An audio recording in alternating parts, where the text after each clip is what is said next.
Ya tenemos con nosotros, y le habíamos anunciado, a la socióloga Rosario González. Con ella vamos a estar conversando, y a quién más, está Marcelo.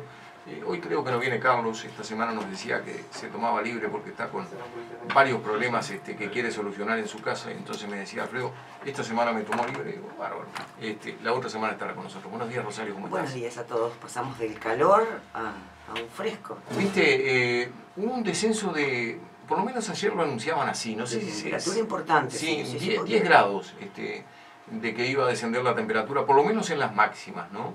No sé si se irá a dar así, pero que hoy está distinto a ayer, sí. Y que esto lleva a que nos enfermemos más rápidamente también, ¿no? Ay, la viejita ya está medio engripada. Sí, te estás cuidando, está bien. Rosario, ¿de qué vamos a charlar hoy? Hoy te quería hablar un poco de un tema más social, para salir un poco de los números, un afloje a los números, y hablar un poco de la noción de justicia. Creo que ha habido muchos casos que por lo menos están saliendo a la luz. Uno tiene la duda si es que hubo aumento de estos casos o si es que ahora se conocen más. De abuso infantil, de violencia intrafamiliar con abuso infantil y otro tipo de casos. Bueno, cuando uno ve que hay una rapiña y que la persona tiene 20 antecedentes y seguía libre, y entonces en esa rapiña de repente muere una persona y uno se queda con aquella duda de, bueno, ¿y se pudo haber evitado si tenía 20 antecedentes, ¿no? Y esta sensación... ¿Viste que se han dado, perdóname que te corte, pero más o menos para ir participando un poco de tu charla? ¿Viste que aquí en Paysandú estos últimos días, no sé, le has prestado atención, no sé Marcelo si le ha prestado atención también, se han dado casos de ataques violentos principalmente hacia personas muy mayores, que son seguramente las más vulnerables en la calle? Se han dado casos y se vienen dando seguido, ¿no? Por más que estos casos que se dan y que trascienden, siempre son informaciones extraoficiales en base a esa política que implementó el Ministerio del Interior de que no hay inseguridad porque no se conoce, porque no se aportan datos. Sí. Pero viste que acá se han dado, ¿no?, estos últimos tiempos, principalmente por esto traía el tema. En las últimas 2 semanas se han dado estos casos con personas mayores, y se han dado bastantes casos de abuso a menores intrafamiliar, bueno, de prostitución infantil, sí, declarada también. Pero lo que quería traer, además de lo que está pasando, es que uno empieza a mirar las redes, empieza a mirar los comentarios, y uno lo que ve es una insatisfacción importante con lo que la justicia luego procesa y le da de tiempo o de pena a la persona que cometió estos delitos, ¿no? Bueno, ahora fue hace 2 días este caso de una persona que ya va matando cuatro perros, y bueno, como tiene una enfermedad mental, es inimputable y directamente está libre, ¿no? Entonces quería conversar un poco de esto, de la noción de justicia, ¿sí?, y la administración de la ley, y cuando se va separando la noción de justicia se hicieron todos los procedimientos, se cumplió con la ley, se dictaminó lo que la ley dice, pero la sociedad empieza a sentir que no se hizo justicia. Y me parece que hay un aumento sostenido de esta situación. Ahora, cuando la sociedad empieza a sentir que no se hizo justicia, Rosario, ¿es que la sociedad empieza a sentirse desprotegida? La noción de justicia, acá siempre la intentan hablar solamente desde lo jurídico, ¿no? Y la discusión es, subimos los años, bajamos los años, sí. Ay, no al aumento de penas, eso es de derecha, o así ¿no? Y en realidad se ha perdido el aspecto social de la justicia, ¿sí? La justicia es un valor social construido. ¿Qué quiere decir? Que algo que era justo para una sociedad hace 50 años, para esta sociedad ya no es justo. ¿Sí? Sí, cambiaron las reglas. Pongamos el caso del alcohol. Pero no es que cambiaron las reglas antes de ley. Primero, antes que la ley, en general, lo que es, la ley refleja un acuerdo social que todos tenemos. Primero cambia a nivel de la sociedad, después se legisla. A veces hacen al revés y en general es para un problema, ¿no? Todo lo que se hace a través del derecho, en realidad refrenda acuerdos que vienen desde la sociedad, ¿sí? Por eso la sociología tiene mucho que ver en estas cuestiones. Vamos a poner el caso del alcohol.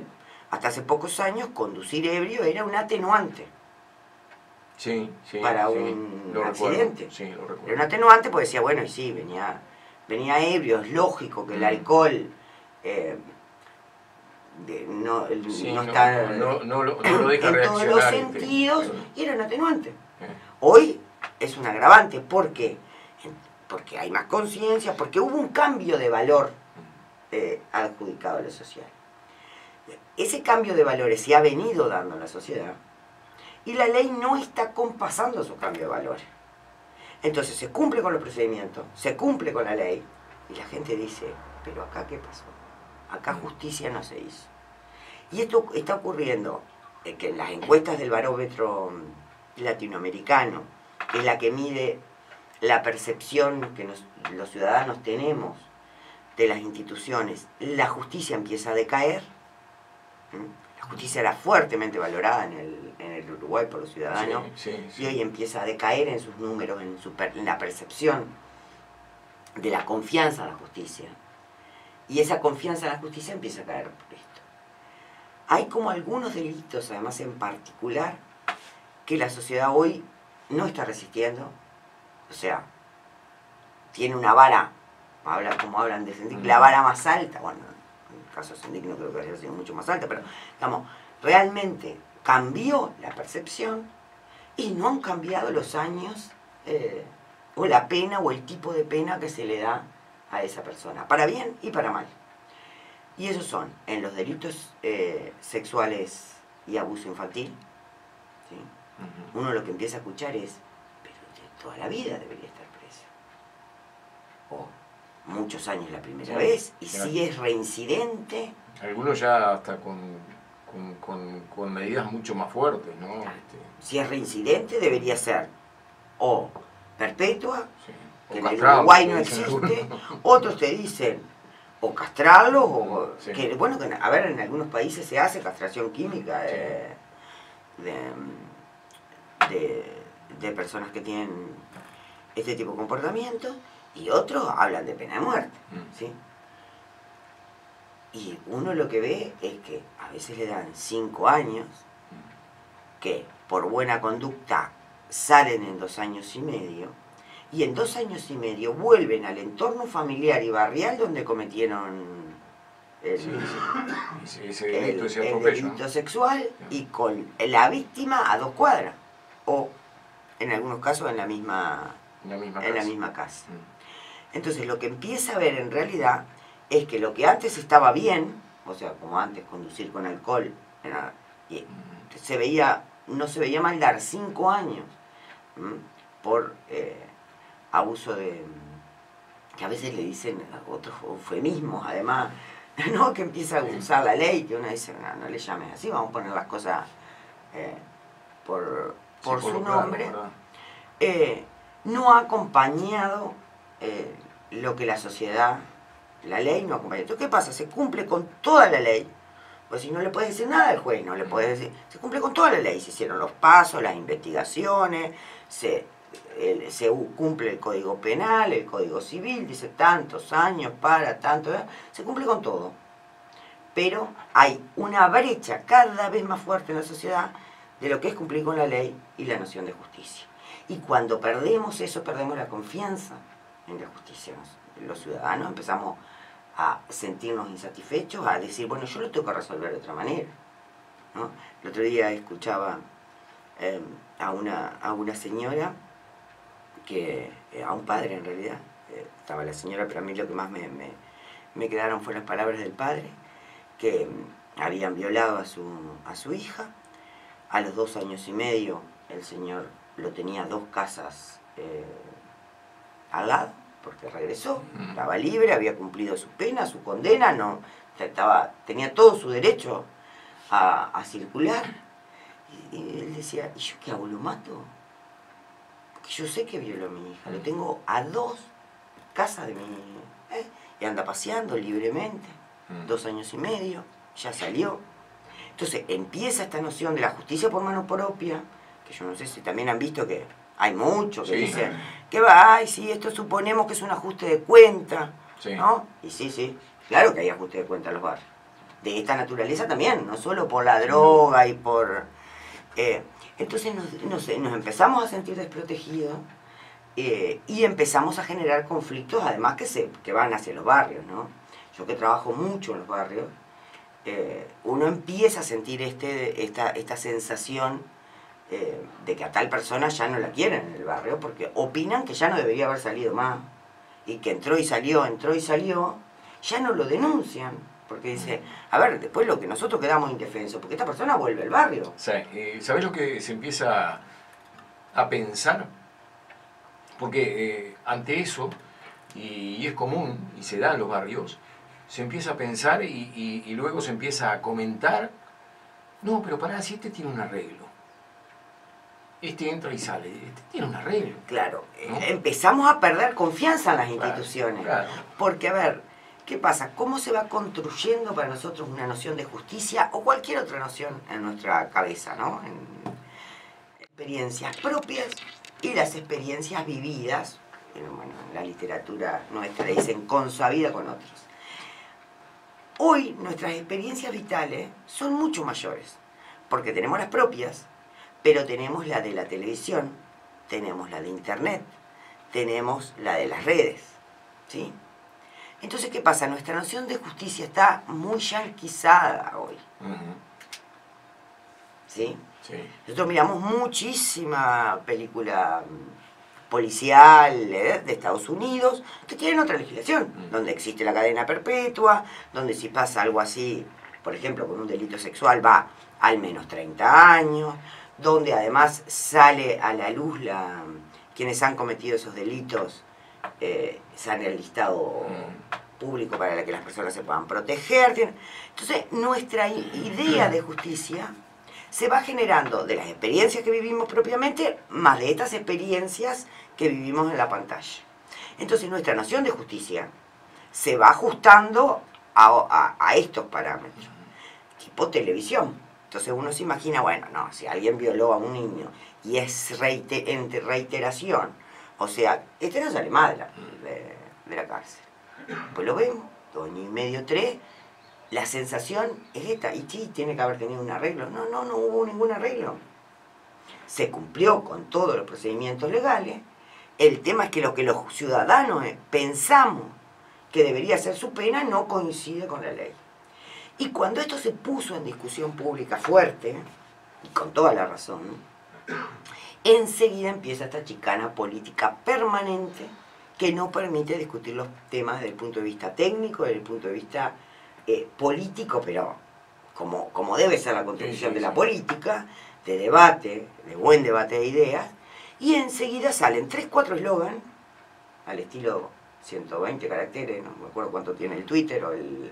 Aumentó, no, te tiran 4 frases de facho, querés aumentar las penas, no niños en la cárcel, 3 bolazos, con todo respeto, 3 eslogans, y alcanza eso para matar al mensajero de este mensaje de aumento de pena, es decir, aumento de pena, sos facho. Ahora, eso, la discusión del aumento de penas, y mira que ahora... Y algunas, mira que la sociedad las quiere bajar, ¿eh? Sí, pero ahora estaba en el tapete y yo creo que ya se aprobó por lo menos en diputados, es que se aprobó, en este tema del femicidio, o feminicidio, ¿no? Viste que ahí lo que se aprobó en el caso de la muerte de la mujer por una persona de su entorno o su pareja, la pena es más alta. se toma en cuenta, y mirá lo que te estoy metiendo, ¿no? Vos me dirás, esto es más para un psicólogo que para mí, que soy socióloga, pero ¿vos creés que se toma en cuenta el tipo cuando se pelea con la mujer y le saca el cuchillo, bala de ¿le importa si va 15 años más o 15 años menos a la cárcel? No, justamente, si hay algo que está comprobado a nivel internacional, es que desde los delitos más difíciles de parar, el delito intrafamiliar. Primero porque ocurre en el ámbito privado y a veces tenemos pocas señales hacia afuera. Y segundo, porque el que lo va a hacer, a ver, matan y se entregan. Sí, sí. No matan y se esconden, ¿no? Matan adelante de otras personas, matan adelante de los hijos, o sea, de los hijos, sí. Ahí va. La persona que está que llegó a ese estado psíquico emocional para con su pareja, ¿sí? Porque eso fue una escalada, algo pasó que llegamos ahí, etcétera, etcétera. En realidad está dispuesto a cumplir su pena. Los refugios en el mundo son en lugares donde no se sabe dónde son. Porque se sabe que si la persona ya está decidida a matarla, no le importa entrar al refugio, matarla y entregarse. Porque lo que hacen, se entregan. No salen disparados y están prófugos después. Sí, ¿estamos de acuerdo? Eso, sí. Están dispuestos a aceptar. O sea, es tanto el sufrimiento psíquico que tienen. Tanto diciendo, bueno, yo estoy dispuesto a aceptar lo que me toque aceptar, pero lo hacen. Hay otros que no están pensando en ese momento, pero hay una disposición a cumplir con la pena y que les parece que prefieren cumplir con la pena, pero cometen el hecho. Por tanto, ahí el aumento de penas no parece ser lo más adecuado, aunque sí para la sensación... No es lo más disuasivo en este caso. No es lo disuasivo, sí la sensación de cumplir justicia, esto que estamos hablando, bueno, sí, para los padres de esa vida, sí. Quedamos bien con la tribuna. Uno quiere hacer que se cumpla su justicia, es una cosa. Ahora, si lo quiere evitar, primero, los refugios en el Uruguay, todo el mundo sabe dónde quedan. Las comisarías de violencia doméstica, todo el mundo sabe dónde quedan. No puede, una víctima de violencia doméstica no puede entrar a una comisaría donde todo el mundo sabe dónde es, cuándo queda, le pueden avisar al victimario. Bien. Hay una serie de recaudos mínimos que se manejan a nivel internacional que en el Uruguay no se dan. Además de la preparación de la policía, ¿no? Que requiere otro tipo de preparación para recibir... Lo que pasa es que no debería ser esta policía. Pues cuando yo te estoy diciendo que debería ser en un lugar donde nadie te vea entrar, además te estoy diciendo que es de reserva, que la policía común no debería ser la que... tienen la capacitación mínima para detectar un caso, pero no es la que lo trata. No es la que lo trata, en general, ¿no? Entonces, no podemos capacitar a toda la policía para esto. Sí para detectarlo frente a determinados casos, que si uno va y ve, pero para analizarlo, para tratarlo, no. Y deberían ser muy pocos la policía que lo saben, qué víctima denunció, de qué manera. Sí. Porque acá hay dos tipos, ¿no? Está la violencia, que la persona, el violento ya no tiene decidido matarla. Entonces, en esos casos sí, la persuasión policial, la denuncia común.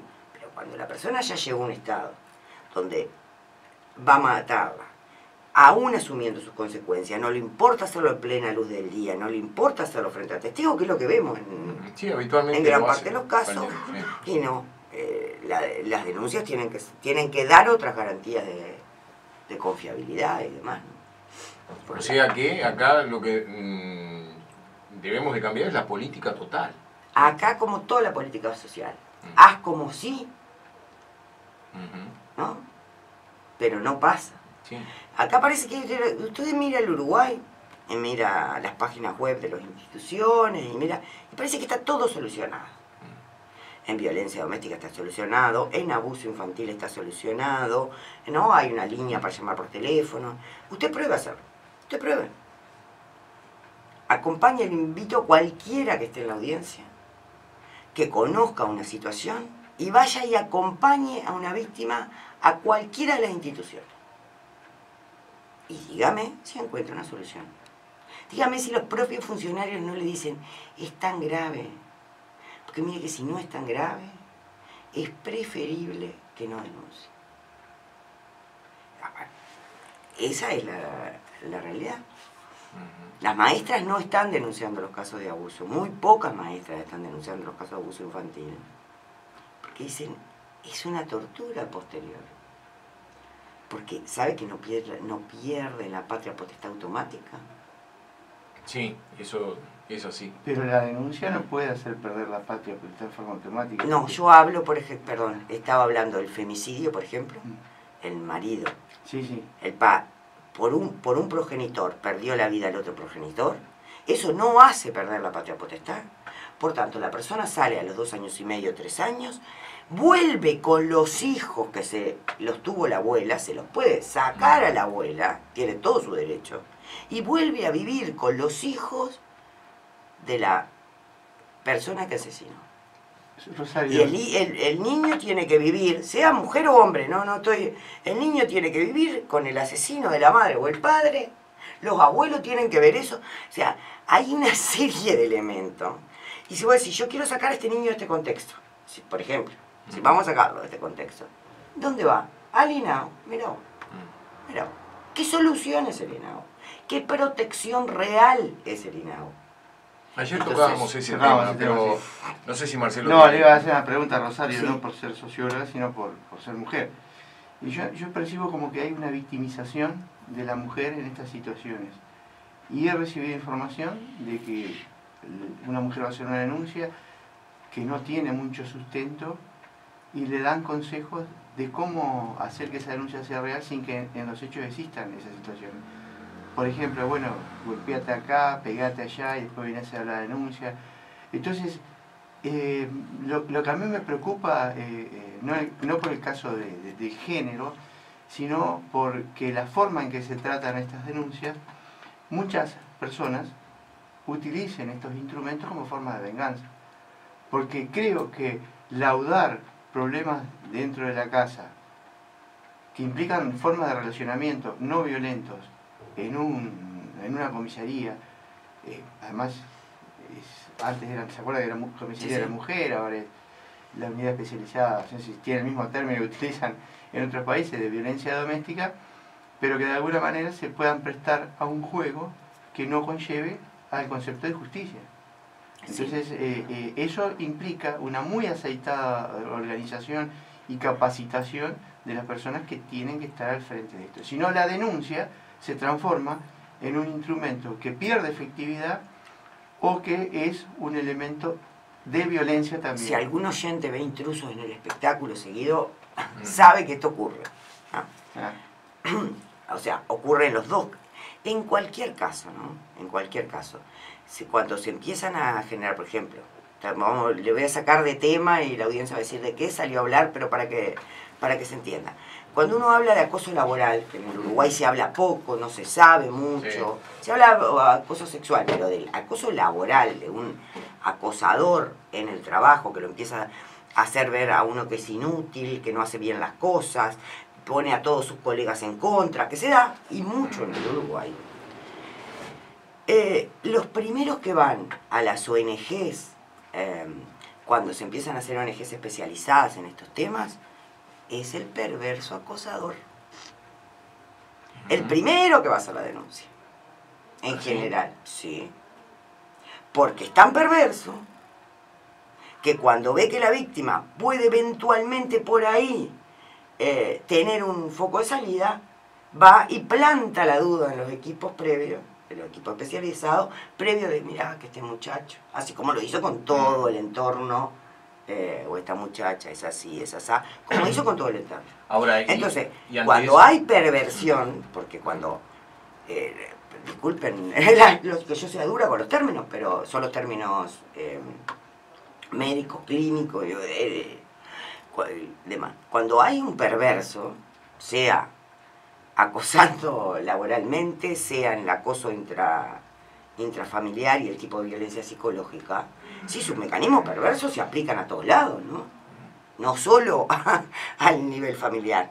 Y son manipuladores y tienen una serie de características. Ahora, y claro que tenés que tener un equipo que sepa detectar esto. Ahora, ya que entramos en este tema, hay un caso, el cual también siempre tiene un velo, hay un manto que no se le quita. Y que yo creo que no se le quita porque hay, hasta me atrevería a decir que instrucciones desde las jerarquías para que ese velo se mantenga. Y te hablo de algo muy concreto. El bullying que se ejerce en los centros de estudio, comenzando por las escuelas. Mira, a mí me pasó un caso hace algunos años con un hijo, por lo tanto lo afirmo y lo digo con propiedad. Yo vivo frente a un local escolar, frente a una escuela, desde hace años. Por supuesto, cuando mi hijo fue a concurrir a la escuela, que es el menor de todos, lo enviaba a esa escuela porque era cruzar la calle, ¿no? Al poco tiempo que mi hijo, el primer año fue sin problemas, el segundo año empezó a venir y cuando llegaba la hora de enviarlo a la escuela, siempre había problemas. Y ojo, te estoy hablando, estaba en ese momento tercer año de escuela. Siempre había problemas. Que no, que cuando no estaba enfermo. Uno se daba cuenta que algo le pasaba. Entonces empezamos a conversar. Y dice, no, lo que pasa es que hay un compañero que me molesta. ¿No? ¿Te molesta en qué sentido? Y bueno, lo golpeaba y esto. Hablo con otras madres, otros padres de otros compañeros, y el mismo chico hacía exactamente lo mismo con todos los demás compañeros. Incluso es más, una compañerita, vino la mamá y me mostró la espalda como la tenía toda marcada porque la golpeaba, le daba puñetazos. Por supuesto, ante eso fui a hablar con la maestra. Claro. Le planteé el tema y la maestra me dijo, lo que pasa, dice que este niño, este chico necesita contención, viene de contexto crítico, es un hogar de contexto crítico, con problemas, los padres separados, la madre jefa de hogar. Digo, todo bárbaro, yo lo entiendo perfectamente a usted y al chico. Ahora, que no descargue todo ese problema con mi hijo, que lo descargue contra la columna, contra quien quiera, contra el árbol que tiene en el patio, pero no contra mi hijo.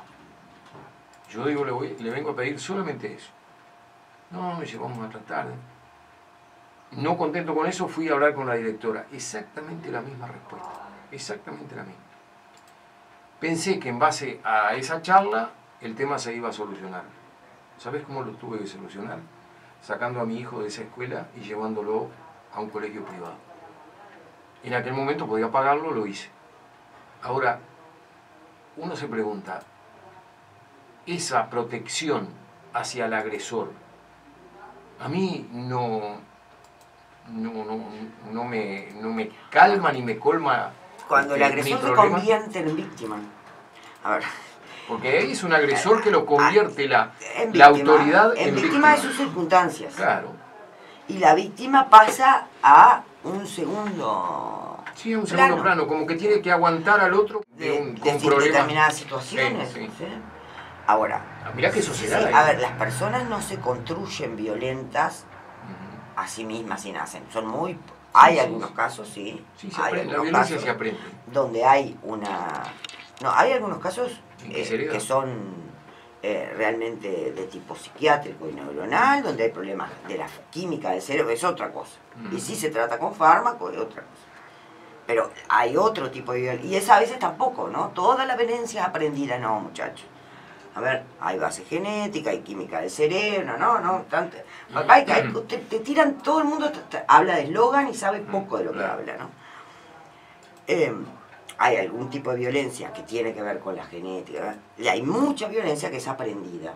Entonces, obviamente, un niño o un mayor que ejerce violencia de una violencia aprendida, sí pasó situaciones muy traumáticas que no logra procesar de una forma positiva y genera esto.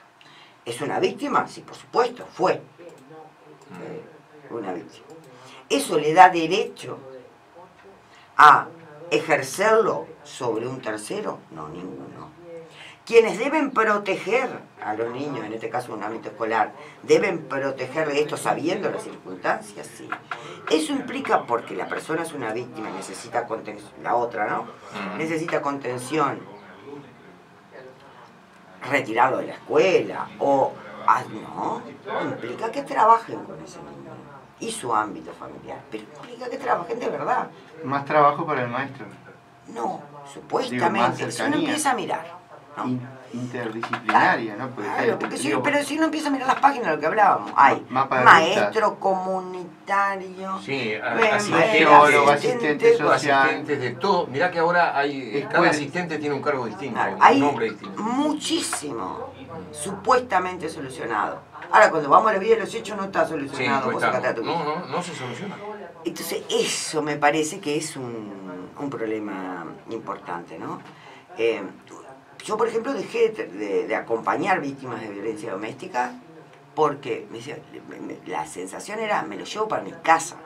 Después de dar toda la vuelta, porque si a esta persona le pasa algo, porque yo acompañé, va a ser culpa mía. Me sentía responsable. Directamente dejé de hacerlo, porque es tanta la indefensión de las instituciones. Y esto que usted cuenta da rabia, ¿no? Pero hay falta de conocimiento y hay una idea de que vamos a solucionar en la medida que todos estemos concientizados y de que todos intervengamos en los procesos, ¿no? Es más, los maestros, los policías de cualquier tipo, y no es así, porque hay casos que no se resuelven con lo que el común puede ir aprendiendo para detectar y manejar, que requieren de especialistas, como este caso que usted está contando. Sí. Hay una intervención familiar ahí, porque si ese niño si ese niño cometía ese tipo de actitudes y no se solucionó su problema de conducta, claramente, bueno, y ese niño para adelante, ¿cómo va a crecer? O sea, fue indefenso sus compañeros, y si a él lo toman como una víctima que necesita contención, tampoco le solucionaron. Lo que pasa es que eso después, su tratamiento efectivo, eso después se va trasladando, porque lo lleva a esa mochila, ese chico agresor, después la lleva.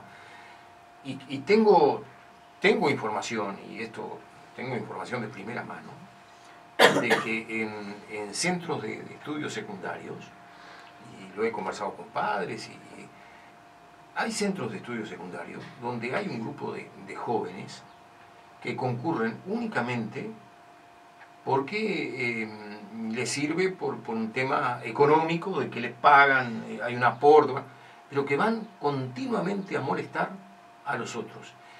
Y ahí está, y se lo he dicho a gente de la enseñanza, la alta deserción, y ojo que este es un dato que lo tengo desde adentro. Lo que pasa es que hay mucha gente que no se anima a hablar estando desde adentro de los estudios de enseñanza porque tiene miedo a las represalias.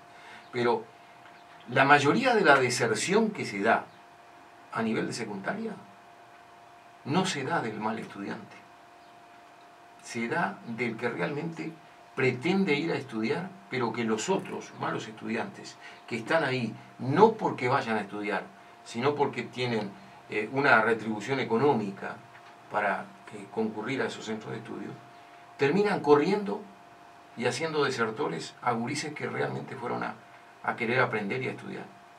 Y esto ocurre y es una realidad a la cual también se le pone un manto y se hace difícil quitarle ese manto. Sí, hay muchas cosas que están ocurriendo que no las queremos ver.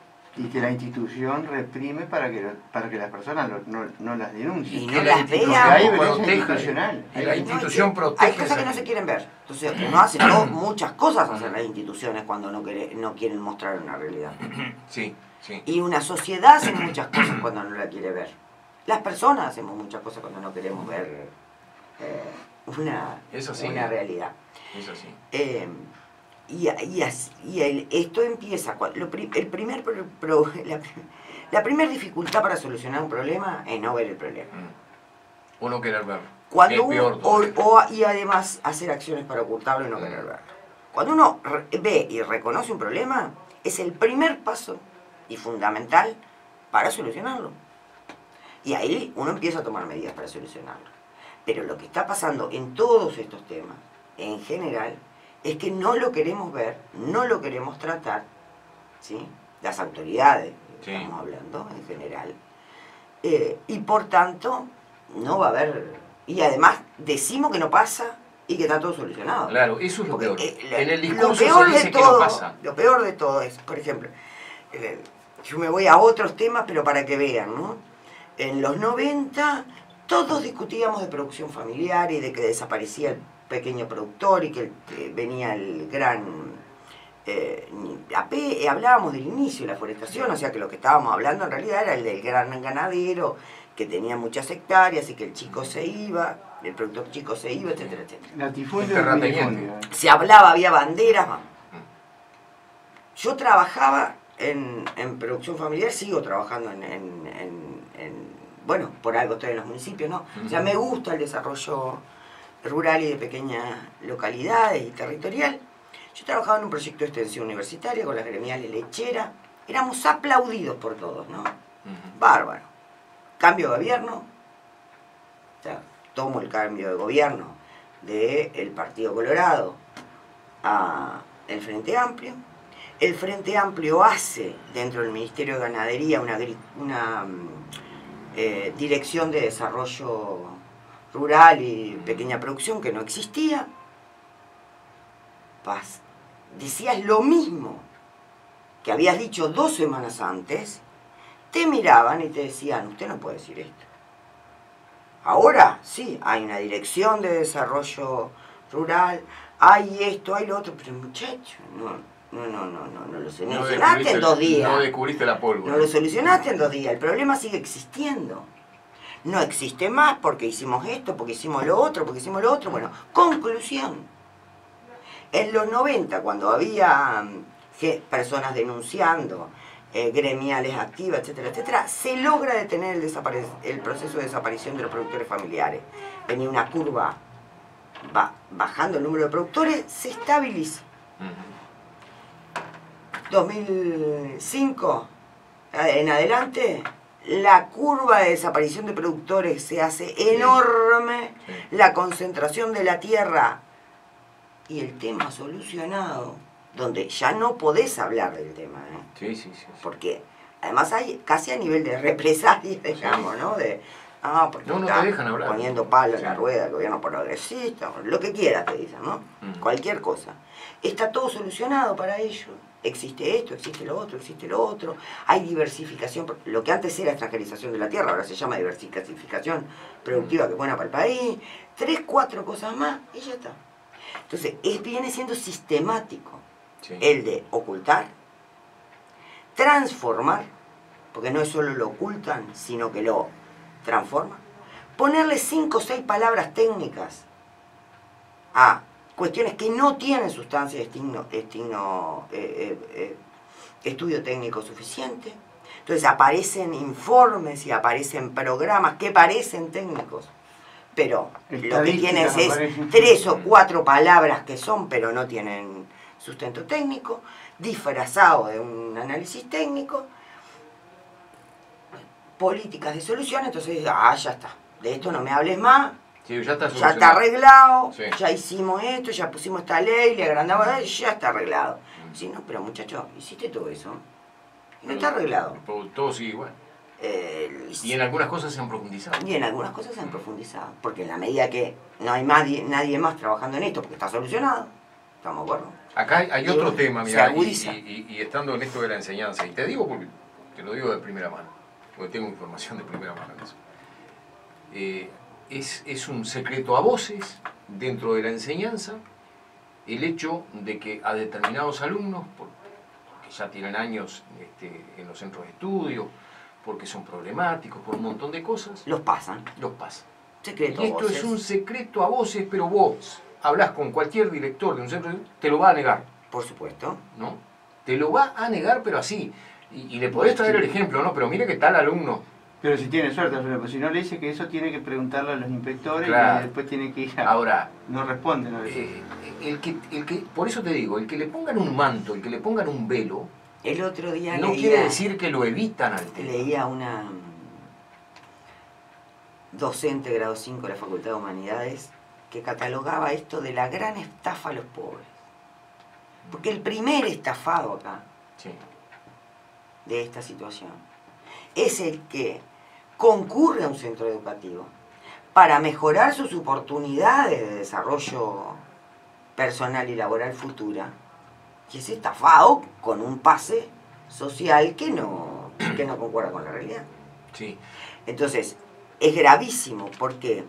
Porque en el Uruguay, el primer factor de movilidad social ascendente, de pasar de una clase social para otra, de ascender en la vida, movilidad social ascendente, es la educación. Sí. Es el primer factor. Hace años era el matrimonio, ¿no? Casarse con un rico o una rica. No, ¿no? Pero ya quedan poco, no podemos sacar la lotería así tan fácil, no es para todos. No es tan fácil, ¿no? No, hay que tener determinadas condiciones. Entonces es la educación, ¿no? Sí, ahora, la educación, Rosario, que no va acompasada a los cambios. Y en esto te cuento un ejemplo que me pasó y ayer... ¿Qué me va a cambiar de tema? Otro día hablamos de educación. No, pero... Discúlpeme, usted es conductor del programa, pero... Sí, pero solamente, mira, solamente para reafirmar lo que venís diciendo, solamente una y cortita. Ayer pregunté de qué manera se sigue enseñando carpintería, por ejemplo, en la escuela técnica aquí en Paysandú. Y dice, ¿y por qué me decís eso? No, digo, ¿cómo se sigue? Dice, como siempre. No. ¿Cómo se sigue enseñando? ¿Vos sabés cómo se sigue enseñando? ¿Cómo se ha enseñado toda la vida? Más o menos. Sí. Más o menos. Hubo algunos cambios que para mí fueron para negativo. Bueno, vos sabés que el miércoles pasado tuve la oportunidad de ir a un lugar donde funciona una carpintería por motivos de que esa empresa necesita, porque los aparatos que fabrica son esencialmente es madera y después son plaquetas y chip de computación, pero el ensamblado es en madera. Tuve la oportunidad de ver una carpintería y que al final le pregunté a la persona, digo, pero acá usted lo que tiene son gente que especializada en carpintería o en computación. Hay una máquina que es la máquina donde se ingresa, creo que le llaman ¿cómo se le llama, Alexis, vos que tu padre es carpintero? La primer máquina esa que ingresan cuando se empieza a trabajar en carpintería, ¿cómo es que le dicen? La garlopa. No, la lijadora. No, lo primero, bueno, no, ahora no. Combinada, la que lo corta, digamos. Sí, bueno, digamos que. Sí. Vos sabés que tuve la oportunidad de ir a un Ponés lugar... el modelo y la cortás solito. Sí, no. Vos sabés que la programan. Sí. Trabajan 2 personas. La programan a la máquina, le hacen el dibujito. Entonces, por eso le preguntaba, ¿son carpinteros o es gente especial? Cortan. Pero no te corta. ¿Vos sabés lo que te ponen? Ponen el tronco. Y vos allá al final... el tronco directo. Sí, ¿sabés lo que esperás al final? A ese nivel. Esperás, si vos, además me decían, tenés que armar el diseño, vos querés tablas para armar un ropero, dice, bueno, ponés el tronco y te tira todas las tablas cortaditas, cada cual separada por su con lugar. Mayor aprovechamiento de la superficie. Seguro, cada tablita desde la parte de las puertas, de afuera, los costados, la parte de atrás, cada una de esas tablas sale cortadita por su lugar y camina por el, ¿cómo es que se le llama? Los rodillos esos que lo llevan. Entonces, trabajan 2 personas. 2 personas. Vos me dirás, ¿esto va a llegar? No, ya llegó, ya está acá. Eso es la carpintería hoy. Y después te puedo seguir contando. Después puede existir, como existen en todas las profesiones, que sigue existiendo el carpintero artesanal, y hay gente que paga por ello. Sí, y que va a pagar seguramente mucho más. Y hay otra más. Que no paga por ello, y prefiere el industrial. Pero, por ejemplo, sale de ahí y hay otra máquina en los espacios en que debe de llevar los tarugos, una máquina que lo único que hace es el agujero, pero lo hace a una gran velocidad. Yo te diría que hace miles de agujeros en un minuto. La misma máquina tiene otro dispositivo donde en ese dispositivo, esa que se le hizo el agujero cambia y entra ahí, y la misma máquina le pone la cola, o sea, el pegamento, y cambia otra vez de vuelta, pero todo en fracciones de segundo, la misma tablita, tac, tac, tac, y ya le colocó el tarugo, y ya salió de esa máquina. ¿no? Ahí hay otra máquina con uno... Algunas de estas máquinas están ahí en la UTU, dice usted, para mostrarle al estudiante la parte la fase industrial y la otra. No, no están. Lamentablemente no están. Y a eso era lo que yo quería llegar, y después, si querés, el viernes que viene tocamos el tema de educación. Pero lo que quería llegar era eso precisamente, que no podemos preparar un gurí y decirle, mirá, estás aprendiendo carpintería y con esto te vas a ganar la vida. Y ojo que te estoy mostrando solamente un ejemplo. Cuando todos sabemos que es mentira. Solamente que lo haga, como decías recién, artesanal, como carpintero artesanal. Un oficio. ¿No? Pero no para el mundo que ya tenemos, porque no es el futuro, ya está, porque ya hay fábricas que trabajan así. Le estamos mintiendo a los gurises. ¿Y le estamos mintiendo a qué gurí? A la gran estafa a los pobres. Exactamente. Por eso te dije que quería reafirmar lo que venías diciendo. Pero bueno, eso me cambió de tema, creo que tiene toda la razón, pero es más de lo mismo, digamos, ¿no? Del hago como sí, pero en realidad no está todo solucionado. Pero además le pongo 3 o 4 términos divinos, aprender haciendo, no aprenden haciendo, ¿no? Le pongo, además eso, lo dibujo de 2 o 3 términos lindos y largo cuestiones. Pero bueno, capaz que vamos cerrando entonces el tema de hoy en relación a la justicia, y ya dejamos preparados 2 o 3 temas para adelante. Iba a hacerte la última pregunta, Rosario. Más allá de que la justicia a veces es entendido como lo justo y lo bueno, que es una definición aristotélica, pero más allá de eso, llega un momento en que la sociedad, como parte de un acuerdo en lo que es el sentido de lo justo y lo bueno, opina.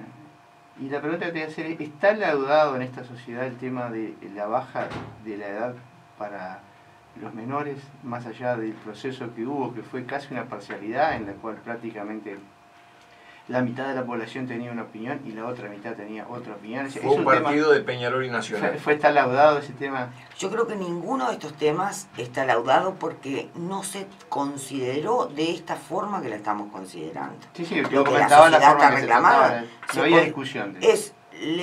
Suben las penas, bajan las penas. Nada más. Era lo que se hablaba. Ser joven no es el eslogan. Yo creo que no debería estar laudado, porque lo que sí ha cambiado es el concepto de juventud, de adolescente, etcétera, etcétera. La información, la sociedad en la que viven. Entonces uno dice, bueno, a ver, ¿a qué edad hoy se es mayor de edad? Esa es la primera discusión que tenemos que tener. ¿A qué edad? Con el nivel de información, con el mayor de edad quiere decir que sea responsable de sus actos y también obtenga los derechos que eso conlleva, por ejemplo, el de voto. ¿A qué edad? Y partimos discutiendo de esto. Muy buena pregunta. Partimos discutiendo esto, es el motivo principal, y después veamos lo demás. Ahora, si lo dejamos el tema en esto de subo la pena, bajo las penas, los pajaritos, no, pierde total sustancia en la discusión de la temática. Derechos y obligaciones. Eso es una convención social que todos acordamos, ¿estamos de acuerdo? Sí. Es totalmente arbitrario, no es biológico que a los 18 años no pase nada, es un acuerdo social. Como todo acuerdo social es relativamente arbitrario, acordado con todos, y por tanto debatible, y hay que ponerlo en cuestión cada determinado tiempo porque la sociedad, por suerte, cambia. Y vaya si hemos cambiado en la era que vivimos hoy, de la era digital, cuando los jóvenes tienen mucho más información, más acceso, de todo. Entonces, creo que no debería ser un tema laudado, pero en este sentido que estamos hablando. Pero te voy a hacer así como te comentaba... En la Argentina, a los 16 años, tenés derecho a voto. Bueno, se habla acá también de darle derecho al voto. Derechos y obligaciones, entonces. Pero, implica una gran responsabilidad. Entonces te iba a manejar dos conceptos con el cual choqué con la institución primaria. Primero, por una situación concurrí y comento. Para mí, la verdad es un valor en sí. Por eso yo siempre trabajo en que la verdad es lo que debe primar. Eso por lo menos es lo que le trato de educar a mi hija. Después le dije que toda persona que realice un acto debe asumir la responsabilidad de los actos. ¿Sabes lo que me dijo la escuela? Que todavía es muy niño para pedirle eso. Entonces, ¿qué es lo que tenemos que hacer si fuera contrario? Uno, la verdad y la mentira valen lo mismo. y hacer o no hacer y ser responsable o irresponsable de los actos es lo mismo. Entonces a veces hay una definición no laudada dentro de la sociedad, no discutida en profundidad dentro de la sociedad, sobre lo que significa la edad o la mayoría de la edad o ser mayor. Porque si hoy uno analiza cómo ha impactado o cómo ha cambiado la sociedad, no podemos decir que la persona que tiene 16 años tiene la misma mentalidad o las mismas posibilidades de otra persona hace 20 años atrás con la misma edad. Sí, y en algunos otros temas al revés, son más inmaduros. Exacto, en otros temas son más inmaduros. Porque la falta de empleo, aunque todos digan que hay empleo, hace al revés, que se van mucho más tarde de la casa de los padres, que además poner una casa hoy es cada vez más... Y después vuelven más a la caro, casa porque no hay ¿no? el tema de vivienda. Luego, a veces tenés gente de 30 años todavía viviendo con... Sí, mi hijo, los padres. los otros días a mí o sea, a los 27 me dijo que se iba a ir, sí. Y tiene 17, así que... Ha cambiado en los dos sentidos, ¿no? Ha cambiado de maduración por más información, por un lado, y a veces de... Ahí está viviendo con los padres. Y sí, mamá mamá y papá te tienen la comida, te lavan la ropa. Es mucho más fácil. Cómodo el pensionado ahí, mucho más cómodo. Muy bien, Rosario, nos reencontramos el próximo viernes, ¿te parece bien? El próximo viernes no puedo no venir, vas a estar, porque voy a estar sí. en la Argentina, en un encuentro, capaz que después podemos compartir, porque es un encuentro de Uruguay, Chile y Argentina, y vamos a hablar de este tema de políticas sociales. Además vamos a estar con algunas comunidades aborígenes, que el tema en la Argentina que está tan, sí, que está de moda ahora, tan arduo y tan difícil. Así que es un negocio en parte el tema de los aborígenes. Yo estoy un poco enojada con cómo están tratando el tema de los mapuches. Estoy bastante enojada porque, digamos, en la Argentina hay una red de comunidades aborígenes que trabaja muy bien. No son las que están saliendo a opinar, ¿no? Y de alguna manera la forma en que se está tratando y los personajes que han aparecido, que digamos han tomado la lucha mapuche, pero no son mapuche, van desdibujando la esencia, van dejando una imagen de estas comunidades que no es la más adecuada. Hay parte de estas comunidades que tienen una red de bancos comunitarios que pagó la financiación, parte de la Fundación Interamericana, donde la palabra vale y les dan crédito para generar artesanía. Hay un trabajo espectacular de las organizaciones. Y hay otra parte que trabajan por esto. Y hay otra parte, ¿sí?